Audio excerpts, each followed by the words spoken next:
Stop scrolling for 1 second. What you're about to hear may challenge everything you learned in health class. Long before doctors, laboratories, or pharmacies, ancient humans figured out how to prevent pregnancy. This wasn't accidental or based on luck.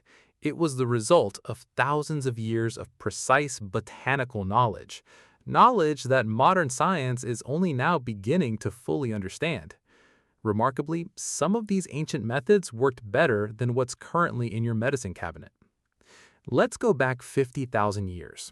You're a woman somewhere in what is now the Middle East, part of a small, constantly moving tribe. Survival depends on mobility. A heavily pregnant woman cannot easily run from predators, cover long distances to find food, or endure the brutal physical demands of nomadic life. In this world, controlling when to have a child isn't a lifestyle choice, it's a survival calculation. And here's the part that rewrites history. These women knew exactly what to do. Consider the plant that historians largely ignored for decades, Queen Anne's lace, also known as wild carrot or Docus carota. It grows everywhere, looks like a weed, and is easy to miss. For thousands of years, women across Greece, Rome, India, and North Africa consumed the seeds of this plant in the days following unprotected sex. They called it different names in different languages, but they used it the same way. In 1994, pharmacologist John Riddle of North Carolina State University decided to actually test it. What he found shocked the scientific community. Wild carrot seeds contain compounds that block progesterone synthesis. Progesterone is the hormone required to maintain a pregnancy in its earliest stages. Without it, implantation fails. These ancient women weren't guessing or performing rituals. They were administering a biochemically active substance that interfered with the precise hormonal sequence needed for pregnancy. They had identified a molecular mechanism they had no words to describe, and it worked. But wild carrot is just the beginning. The ancient Romans had a plant so effective as a contraceptive that they used it until it went extinct. Let that sink in. They used it so heavily, so consistently, and so exclusively for this purpose that they removed it from the face of the earth. Its name was Silphium. It grew in only one specific region of North Africa, near the ancient city of Cyrene. Attempts to cultivate it elsewhere failed. Silphium was worth its weight in silver. Roman records describe its use both as a contraceptive and as an early-term abortifacient. Julius Caesar reportedly kept a treasury stockpile of it alongside gold. They even put silphium on their coins. The most powerful civilization in the Western world considered this plant so valuable that it became a symbol of their economy. And they consumed every last one.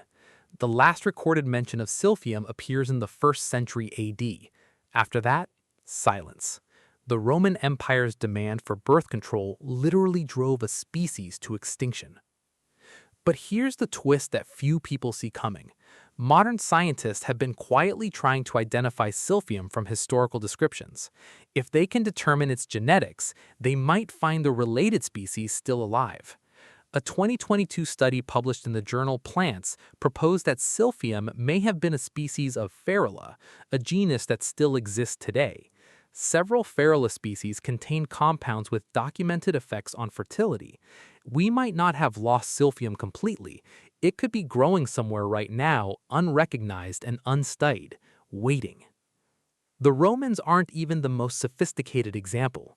Ancient Egypt, 3,500 years ago, left us the Ebers Papyrus, one of the oldest medical documents ever found. It contains detailed contraceptive prescriptions, acacia gum, dates, and honey mixed into a specific paste and applied as a barrier. Modern analysis revealed that acacia gum ferments into lactic acid, the active ingredient in several modern spermicidal contraceptives. The ancient Egyptians didn't have chemistry, but they had 3,000 years of women carefully observing what worked and passing that knowledge forward with absolute precision. That formula wasn't a guess. It was the result of more clinical trials than most people run in a lifetime, conducted quietly over generations by women whose names we will never know. For most of recorded history, the knowledge of women about bodies, plants, and reproduction was treated as folklore or superstition. But here's what the science actually shows. Pomegranate seeds contain phytoestrogens that disrupt the hormonal environment of early pregnancy. Ancient Greeks knew this. Pennyroyal has documented uterine-stimulating compounds. Medieval European women knew this. Artemisia, or wormwood, contains abortifacient compounds confirmed by modern pharmacology, used across Asia, Africa, and Europe for thousands of years. These women weren't practicing magic, they were practicing medicine. Empirical, observation-based, result-tested medicine, without labs, journals, or institutional support. They just paid attention for thousands of years, and they remembered. Much of this knowledge was deliberately destroyed. The European witch trials of the 15th through 17th centuries disproportionately targeted women who practiced herbal medicine, midwives, healers, women who knew which plants did what. Historians estimate that tens of thousands of women were executed across Europe during this period. The knowledge they carried died with them. John Riddle, the same pharmacologist who tested wild carrot seeds, spent decades trying to reconstruct ancient contraceptive knowledge from surviving records. He believes that the suppression of this knowledge set Western medicine back by centuries in understanding plant-based fertility control. We didn't always advance past ancient knowledge. In some areas, we burned it, and we're only now beginning to find our way back. The next time someone calls ancient humans primitive, remember Silphium, remember the Ebers Papyrus, remember the women who mapped the biochemistry of their own bodies using nothing but plants, time, and the willingness to pay close attention. They didn't have microscopes. They had something rarer. Thousands of years of women talking to each other, sharing what worked, and protecting each other with knowledge that no institution gave them permission to have. That knowledge built civilizations, and the fact that most of us have never heard of it says everything about whose history we decided was worth remembering.